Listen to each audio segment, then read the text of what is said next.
या का अभिनय मैं इस पे स्वागत करता हूँ। कैसे हैं दोस्तों? उम्मीद करता हूँ अच्छे होंगे। और अब आपने भी सोच लिया हो किसी भी एग्जाम की तैयारी कर रहे हैं, वनडे एग्जाम में इस टॉपिक से क्वेश्चंस पूछे जाते हैं। तो 7 बजे का आप टाइमर लगा लीजिए, इस क्लास से जुड़ना बिल्कुल ना भूलें। प्रीवियस क्लास में हमने देखा था केंद्रीय जनजाति मामलों के मंत्री जुअल ओराम ने जुलाई 2026 में ट्राइबेक्स लॉन्च किया है, जो कि जनजाति कला कौशल के लिए डिजिटल लर्निंग प्लेटफॉर्म है। प्राइम मिनिस्टर नरेंद्र मोदी ने 9 जुलाई 2026 को ऑस्ट्रेलियाई प्राइम मिनिस्टर एंथनी एल्बनीज के साथ मिलकर के Australia Bharat forum CEO forum को संबोधित किया है मेलबर्न में। केंद्रीय कृषि कल्याण मंत्री शिवराज सिंह चौहान ने प्रगति पहल की शुरुआत करी है, जिसका फोकस है सस्टेनेबल कृषि को बढ़ावा देना।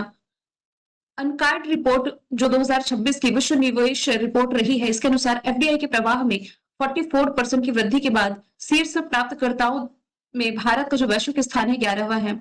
सेरिंग चोडेन, जिन्होंने अभी हाल ही में 7 समिट्स चैलेंज के हिस्से के रूप में यूरोप की सबसे ऊंची चोटी माउंट एल्ब्रुस पर फतह की, जो कि सिक्किम से रिलेटेड है।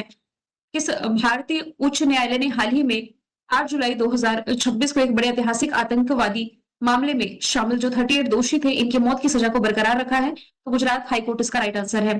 केंद्रीय गृह एवं सहकारिता मंत्री अमित शाह ने राष्ट्रीय सहकारी बीमा योजना की शुरुआत करी। इसका अनावरण भारत मंडपम दिल्ली में किया गया। गुजरात में साउथ कोरिया की मदद से हवा से भरे 2 रबर बांधों का निर्माण किया जा रहा है। हरियाणा के सिरसा किन्नौर जिसे जीआई टैग मिला, ये हरियाणा का पहला ऐसा फ्रूट है जिसे जीआई टैग मिला। मिजोरम में स्थित जो प्राकृतिक इतिहास संग्रहालय है, इसे भारत का 21वां जैव संग्रह भंडार घोषित किया गया।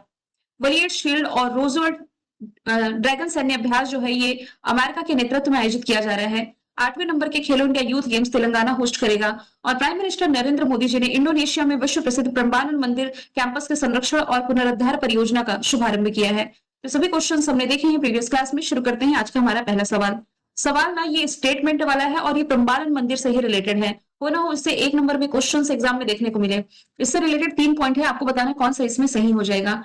ये इंडोनेशिया का सबसे बड़ा हिंदू मंदिर परिसर है तथा दक्षिण पूर्वी एशिया में शैव मंदिर वास्तुकला का एक सर्वोच्च उदाहरण माना जाता है। पहला पॉइंट तो बिल्कुल सही है। इस मंदिर का निर्माण 9वीं शताब्दी ईस्वी के आसपास संजय वंश के शासनकाल में हुआ था। और मंदिर परिसर का जो केंद्रीय मंदिर है, ध्यान दीजिए पूरा मंदिर नहीं, इसका जो मेन मंदिर है, क्या ये भगवान शिव को समर्पित है? तो कुल मिलाकर के इसके तीनों ही ऑप्शन सही हो जाएंगे। Prime minister Narendra Modi ji recently गए हुए थे इंडोनेशिया के दौरे पर, जहां पर इस मंदिर के रिनोवेशन का जो शुरुआत ये कर दी गई है, 2029 तक ये कंप्लीट हो जाएगा, ऐसा चांसेस है।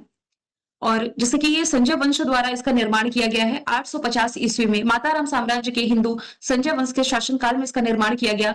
और देखिए यूनेस्को वर्ल्ड हेरिटेज साइट में शामिल है। इसका जो मुख्य मंदिर है ना, ये भगवान शिव को समर्पित है, जो कि 47 मीटर ऊंचा है। और संपूर्ण मंदिर कैंपस जो है, ये हिंदू त्रिदेव जो कहे जाते हैं, ब्रह्मा विष्णु महेश, इन्हें समर्पित है।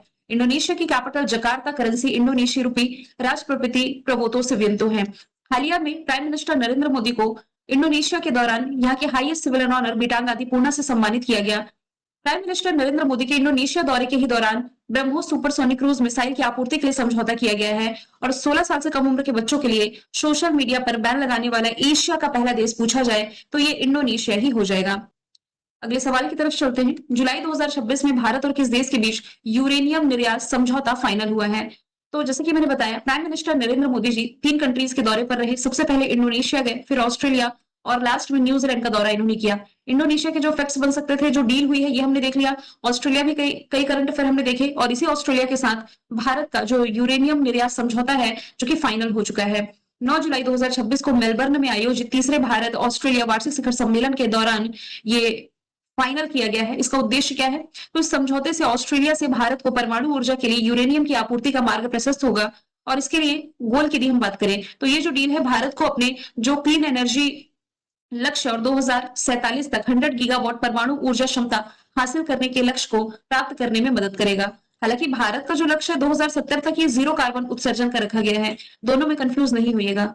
अब यहाँ पर जो टर्म लिखा हुआ है यूरेनियम, एक तरह का प्राकृतिक भारी और रेडियोधर्मी रासायनिक तत्व है। इसका जो प्रतीक है, इसका सिंबल हो जाएगा कैपिटल यू। और इसका जो एटॉमिक नंबर है, इनकी परमाणु क्रमांक, ये होता है 92। और ये पृथ्वी की चट्टानों में पाया जाता है। इसका उपयोग है जो कि कई जगहों पर किया जाता है। फॉर एग्जाम्पल इलेक्ट्रिसिटी जनरेशन में किया जाता है, परमाणु ऊर्जा में। मैं यहाँ पर मेंशन कर देती हूँ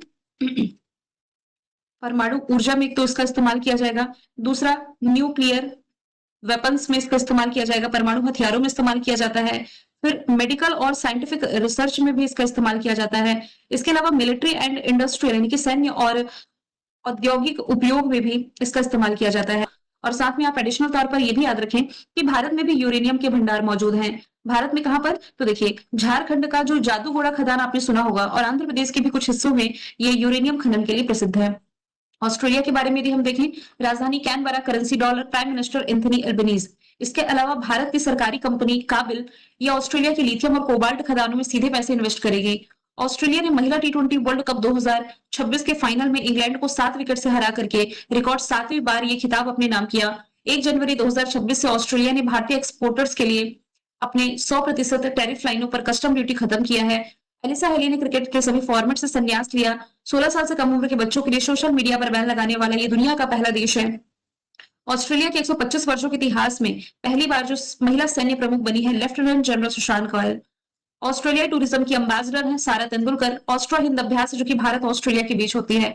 ऑस्ट्रेलिया की डेक्कन यूनिवर्सिटी, वोलोंगोंग यूनिवर्सिटी ये गुजरात की गिफ्ट सिटी में अपने कैंपस ओपन कर रही है। ऑस्ट्रेलिया की मोनास यूनिवर्सिटी के जो शोधकर्ता हैं दुनिया की पहली बायोनिक आंख डेवलप करी है। और चर्चे में रहा राइट टू डिस्कनेक्ट कानून, ये आप रिलेट करेंगे ऑस्ट्रेलिया से ही। किस देश में आयोजित 36वें नंबर का नाटो शिखर सम्मेलन ये संपन्न हुआ है? तो नाटो शिखर सम्मेलन जो इस साल था, इसकी मेजबानी तुर्की ही जो कैपिटल है अंकारा यहां पर की गई है और ये संपन्न हो चुका है अभी जुलाई के महीने में। इस ऐतिहासिक सम्मेलन में गठबंधन के 32 सदस्य देशों के राष्ट्राध्यक्ष और यूरोपीय यूनियन के प्रतिभागियों ने पार्टिसिपेट किया है। इसमें रक्षा समझौते की यदि बात की जाए तो इसके जो मेंबर कंट्रीज हैं इन्होंने सामूहिक उत्पादन को बढ़ावा देने, इनोवेशन में तेजी लाने के लिए $500 बिलियन से अधिक के नए रक्षा खरीद समझौते की घोषणा करी है। ये नाटो है क्या? नॉर्थ अटलांटिक ट्रीटी ऑर्गेनाइजेशन ये दुनिया का सबसे बड़ा सैन्य गठबंधन है। मतलब इसकी कोई अपनी स्थायी सेना नहीं है, ये सदस्य देशों को अपनी सेना उपलब्ध कराते हैं। ये जरूर याद रखें कि भारत इसका मेंबर कंट्री नहीं है। फॉर्मेशन ईयर 1949 है, ब्रसेल्स बेल्जियम में हेडक्वार्टर है। कुल 32 मेंबर कंट्री है और 32वां मेंबर कंट्री इसमें स्वीडन हो जाएगा। यहां से यदि मैं अदर ऑप्शन की बात करूं तो दिल्ली ने क्या होस्ट किया है? 8वें नंबर का जो इंटरनेशनल सोलर अलायंस समिट थी अक्टूबर के महीने में लास्ट ईयर इसने मेजबानी करी। एवियन फ्रांस ने क्या होस्ट किया है? तो G7 समिट जो इस साल की थी इसकी मेजबानी करी, जिसमें पार्टिसिपेट करने पहुंचे हुए थे प्राइम मिनिस्टर नरेंद्र मोदी। हालांकि ये जरूर याद रखें कि भारत ना तो नाटो का मेंबर है ना ही G7 का मेंबर है। दावोस स्विट्जरलैंड में क्या आयोजित किया गया? वर्ल्ड इकोनॉमिक फोरम की जो सालाना मीटिंग है यहीं पर आयोजित की जाती है और इस बार जो इसका आयोजन किया गया इसका जो एडिशन था 56 रहा है। अगले सवाल की तरफ चलते हैं। किस देश ने भारत के लिए 57% एक्सपोर्ट टैरिफ फ्री किया है? तो आंसर इसका न्यूजीलैंड हो जाएगा, ऑप्शन नंबर बी। न्यूजीलैंड के जो प्राइम मिनिस्टर है क्रिस्टोफर लक्सन ने 57% एक्सपोर्ट को टैरिफ फ्री करने का ऐलान कर दिया है और इस ऐलान के बाद भारत से एक्सपोर्ट यानी कि निर्यात होने वाली जो कीवी फल है, सेब है, मीट प्रोडक्ट है, वन और लकड़ी प्रोडक्ट ये 57% एक्सपोर्ट फ्री रहेंगे। और इसी के साथ ही जो सभी डेयरी प्रोडक्ट्स है ये टैरिफ फ्री फिलहाल तो नहीं होंगे। भारत और न्यूजीलैंड के बीच समय समय पर फ्री ट्रेड एग्रीमेंट को लेकर के बातचीत होती रही है और इसी के तहत अप्रैल 2026 में ऐतिहासिक Bharat New Zealand free trade agreement पर ऑफिशियली तौर पर साइन किए गए थे और इस समझौते के तहत भारतीय निर्यातकों को न्यूजीलैंड में 100% टैरिफ फ्री पहुंच प्राप्त हुई है। वहीं भारत ने न्यूजीलैंड से आने वाले 95% प्रोडक्ट पर टैरिफ कम या खत्म किया है, जिसमें 57% प्रोडक्ट लागू होने के पहले दिन से ही पूरी तरीके से टैरिफ फ्री हो जाएंगे। और आप ये भी याद रखिए सबसे पहला जो फ्री ट्रेड एग्रीमेंट है भारत और श्रीलंका के बीच साइन हुआ था 1998 में 1998 में और जिसे लागू किया गया था वर्ष 2000 में। यहाँ पर मैंने न्यूजीलैंड का मैप तो ऐड नहीं किया है। अभी जो हमने ऑस्ट्रेलिया का मैप देखा था ना, यहाँ पर मान लीजिए ऑस्ट्रेलिया है और ऑस्ट्रेलिया के पास में ही ये न्यूजीलैंड है। न्यूजीलैंड की कैपिटल हो जाएगी वेलिंगटन, करेंसी हो जाएगी डॉलर। यहाँ पर प्राइम मिनिस्टर का नाम मेंशन है क्रिस्टोफर लक्सन, यहाँ के प्राइम मिनिस्टर का नाम है।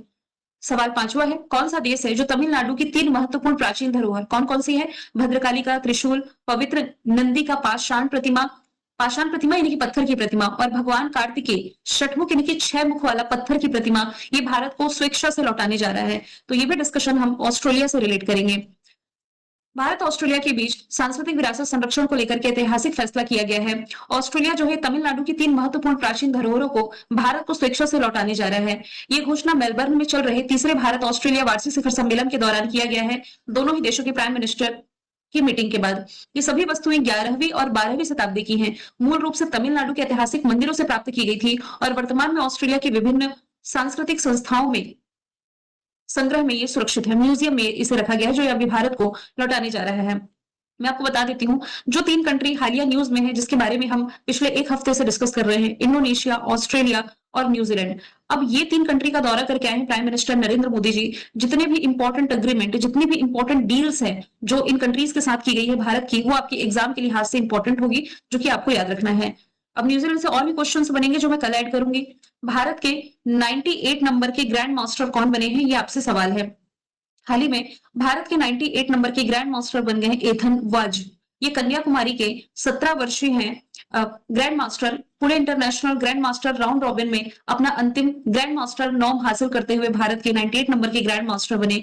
इन्होंने अमेरिका के कन्नन वैद्यनाथन को हरा करके ये खिताब अपने नाम किया। अभी रिसेंटली तो हमने देखा था भारत के 97 नंबर के ग्रैंड मास्टर हर्षवर्धन जी भी बने। अच्छा, ये जो ग्रैंड मास्टर है ना, ये जो खिताब है, ये चेस यानी कि शतरंज की दुनिया में किसी भी खिलाड़ी को मिलने वाला सर्वोच्च सम्मान है और ये दिया जाता है फिडे के द्वारा, यानी कि इंटरनेशनल चेस फेडरेशन के द्वारा उन खिलाड़ियों को दिया जाता है जो कि 2500 यानी कि 2500 फिडे रेटिंग का आंकड़ा पार कर लेते हैं।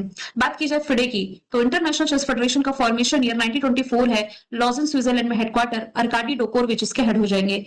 और पूछा जाए कि देश के पहले ग्रैंड मास्टर कौन थे, तो ये विश्वनाथन आनंद थे, जो कि वर्तमान में फिडे के उपाध्यक्ष के रूप में कार्य कर रहे हैं। क्वेश्चन 7वां है, आईसीसी हॉल ऑफ फेम में जगह बनाने वाले भारत के 12वें क्रिकेटर कौन बने हैं? आंसर इसका हो जाएगा Sourav Ganguly. Option number C right answer है। 10 जुलाई यानी कि कल के दिन भारत के जो पूर्व कप्तान रहे हैं सौरव गांगुली, इन्हें आईसीसी हॉल ऑफ फेम में शामिल करने का ऐलान किया गया है। और hall of fame international cricket council का सबसे बड़ा व्यक्तिगत सम्मान होता है। इसमें उन महान खिलाड़ियों, अंपायर्स या प्रशासकों को शामिल किया जाता है जिन्होंने अपने अंतरराष्ट्रीय करियर में असाधारण प्रदर्शन किया हो। तो किसी भी खिलाड़ी को इस हॉल ऑफ फेम में शामिल करने से पहले उसके संन्यास के कम से कम 5 साल पूरे होना जरूरी होता है। और सौरव गांगुली से पहले कुल 11 भारतीय ऐसे हैं जो already ICC hall of fame में शामिल हो चुके हैं। सुनील गावस्कर, विशन सिंह बेदी, कपिल देव, इन तीनों को शामिल किया गया सबसे पहले 2009 में। अनिल कुंबले, राहुल द्रविड़, सचिन तेंदुलकर, वीनू माकंड, फिर है डायना एल्डोजी, जो कि आईसीसी हॉल ऑफ फेम में शामिल पहली महिला क्रिकेटर बनी भारत की। फिर वीरेंद्र सहवाग, फिर नीतू डेविड, तो ये दूसरी महिला क्रिकेटर भारत की जो आईसीसी हॉल ऑफ फेम में शामिल की गई। महेंद्र सिंह धोनी, ये लास्ट टाइम शामिल किए गए थे, 11वें भारतीय क्रिकेटर। और अब 12वें शामिल हो रहे हैं सौरव गांगुली। तो आप ये याद रखिए, जो 12 आईसीसी हॉल ऑफ फेम में शामिल भारतीय हैं, इसमें से आपके 10 पुरुष हो जाएंगे और 2 इसमें महिलाएं हैं, जिसमें कि डायना एल्डोजी और नीतू डेविड का नाम शामिल है। बात की जाए आईसीसी की, इंटरनेशनल क्रिकेट काउंसिल, ये अंतरराष्ट्रीय स्तर पर क्रिकेट को रेगुलेट करने वाली बॉडी है। फॉर्मेशन ईयर इसका हो जाएगा 1909, 1909। दुबई यूएई में हेडक्वार्टर है और इसके जो अध्यक्ष हैं ये हो जाएंगे अमित शाह के बेटे जय शाह। और इसके जो सीईओ हैं ये संजोग गुप्ता, लास्ट ईयर जुलाई के महीने में ये बनाए गए थे। अगला क्वेश्चन है, किस अंतरिक्ष एजेंसी ने दुनिया के पहले कमर्शियल परमाणु संचालित उपग्रह, जिसका नाम है बोर यानी कि बेटा वोल्टिक ऑर्बिटल हाई रिलायबिलिटी, को सफलतापूर्वक लॉन्च किया है? रिसेंटली लॉन्च किया गया है अमेरिका की private space agency space x के द्वारा, जिसके मालिक है एलन मस्क। इसे 80 अन्य पेलोड्स के साथ स्पेस एक्स के फाल्कन 9 रॉकेट के जरिए कक्षा में स्थापित किया गया।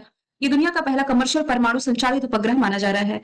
अब यहाँ पर जो टर्म लिखा हुआ है कमर्शियल सैटेलाइट, इसका इस्तेमाल कहाँ किया जाता है? तो देखिए, टेलीकम्युनिकेशन में, ब्रॉडकास्टिंग में, अर्थ ऑब्जर्वेशन यानी कि पृथ्वी अवलोकन और रिमोट सेंसिंग में किया जाता है। साथ ही नेविगेशन में, यानी कि जहाजों, विमानों और आम जनता को जीपीएस या नेविगेशन सेवाएं देने के लिए इसका इस्तेमाल किया जाता है। बात की जाए जैक्सा की, जैक्सा जो कि जापानीज स्पेस एजेंसी है, जिसने की दुनिया का पहला लकड़ी का सैटेलाइट लिग्नोसैट प्रोब लॉन्च किया। फिर लिखा हुआ है रॉसकॉस्मोस, ये है रशिया की स्पेस एजेंसी। ये अपने पहले शुक्र मिशन वीनस पर काम कर रही है, जिसका नाम है वेनेरा डी मिशन। 2036 तक ये लॉन्च करने की पॉसिबिलिटी है। नासा ये अमेरिका की स्पेस एजेंसी है और यदि आप रिलेट कर पाए तो नासा इसरो का संयुक्त प्रोजेक्ट है, जिसका नाम है Nisar, NASA ISRO synthetic aperture radar, जो कि एक अर्थ ऑब्जर्वेशन सैटेलाइट है। 9वां सवाल है, किस देश के पूर्व सर्वोच्च नेता अयातुल्ला अली खामनेई का अंतिम संस्कार, जो कि आधुनिक इतिहास के सबसे बड़े अंतिम संस्कार आयोजनों में से एक बना? तो ये आप रिलेट करेंगे ईरान से। ऑप्शन ए राइट आंसर है। ईरानी प्रशासन के अनुसार तेहरान से लेकर के मशहद तक चली इस अंतिम यात्रा में अनुमानित 2 करोड़ लोग शामिल हुए थे। दुनिया का सबसे बड़ा जनाजा इसे माना जा रहा है। ये थे ईरान के पूर्व सर्वोच्च नेता अयातुल्ला अली खामनेई, जिनका अंतिम संस्कार रिसेंटली हुआ। ईरान की capital Tehran, currency rial, Masoud Pezeshkian राष्ट्रपति है। रिसेंटली हमने देखा था कि ईरान, जिसे परमाणु अप्रसार संधि के 34 उपाध्यक्षों में से एक चुना गया है, रिसेंटली ईरान ने इजराइल के खिलाफ ऑपरेशन नस्र की भी शुरुआत करी है। सवाल 10वां है, दिग्गज भारतीय खिलाड़ी लिएंडर पेस इन्हें भी हाल ही में जमीनी स्तर पर प्रतिभाओं को बढ़ावा देने के लिए किस अंतरराष्ट्रीय खेल शासी निकाय के प्लेयर अम्बेसडर के रूप में नियुक्त किया गया है? तो इन्हें अभी हाल ही में एशियाई टेनिस महासंघ के अम्बेसडर के रूप में नियुक्त कर दिया गया है। देखिए, एशियाई टेनिस महासंघ अलग है और अंतरराष्ट्रीय टेनिस महासंघ अलग है। जो अंतरराष्ट्रीय टेनिस महासंघ है ना, इसका जो हेडक्वार्टर है ये आप पढ़ते हैं लंदन, इंग्लैंड में, और वैसे इसका जो स्थापना है ये की गई थी पेरिस, फ्रांस में 1913 में। इंटरनेशनल ओलंपिक कमेटी का फॉर्मेशन ईयर है 1894, लॉजेंस स्विट्जरलैंड में हेडक्वार्टर है। क्रिस्टी कॉन्वेंट्री इसकी पहली महिला अध्यक्ष हैं। जबकि भारतीय ओलंपिक संघ की बात की जाए तो पीटी उषा ये इंडियन ओलंपिक एसोसिएशन की पहली महिला अध्यक्ष हो जाएंगी। 11वां सवाल है, जुलाई 2026 में जारी unified district information system for education plus यानी कि UDISE प्लस 2025-26 की रिपोर्ट के अनुसार भारत में स्कूल शिक्षकों की कुल संख्या ने किस आंकड़े को पार कर लिया है? तो आंसर है 1.02 करोड़ टीचर्स का आंकड़ा ये रिसेंटली पार किया गया है भारत में। शिक्षा मंत्रालय ने ये रिपोर्ट रिलीज की है USIDE 2025-26। इसकी फुल फॉर्म मैंने बता ही दी है। इसमें यह खुलासा हुआ है कि भारत में स्कूली शिक्षकों की कुल संख्या 8.3% से बढ़कर के 2025-26 में 1.02 करोड़ से अधिक रही है, जो पिछले वर्षों की तुलना में बुनियादी ढांचे और भर्ती में भारी वृद्धि को दर्शाती है। 12वां सवाल है, जुलाई 2026 में अपनी नवीनतम वर्ल्ड इकोनॉमिक आउटलुक अपडेट में IMF द्वारा वित्तीय वर्ष 2026-27 के लिए भारत की GDP ग्रोथ रेट कितने % फोरकास्ट की गई है? सबसे पहली बात, वर्ल्ड इकोनॉमिक आउटलुक रिपोर्ट जारी कौन करता है? IMF, international monetary fund. इसने 2026-27 के लिए भारत की ग्रोथ रेट 6.4% फोरकास्ट की है, जबकि आने वाले फाइनेंशियल ईयर 2028 के लिए 6.7% रहने का अनुमान लगाया है। IMF का फॉर्मेशन ईयर 1944 है, हालांकि एक्टिव है 1945 से। वॉशिंगटन DC में हेडक्वार्टर। इसकी मैनेजिंग डायरेक्टर वर्तमान में क्रिस्टीना जॉर्जिवा है। मैंने कल आपसे पूछा था किस खिलाड़ी ने अंजू बॉबी जॉर्ज के 22 साल पुराने रिकॉर्ड को तोड़कर 6.88 मीटर की छलांग का नया रिकॉर्ड बनाया? NC सोजन इसका राइट आंसर था। आज का सवाल है, भारत का पहला ऑफ शोर एयरपोर्ट किस राज्य में बनाया जा रहा है? आंसर जो भी है कमेंट बॉक्स में बताएं। मिलेंगे नेक्स्ट क्लास में। Thank you so much.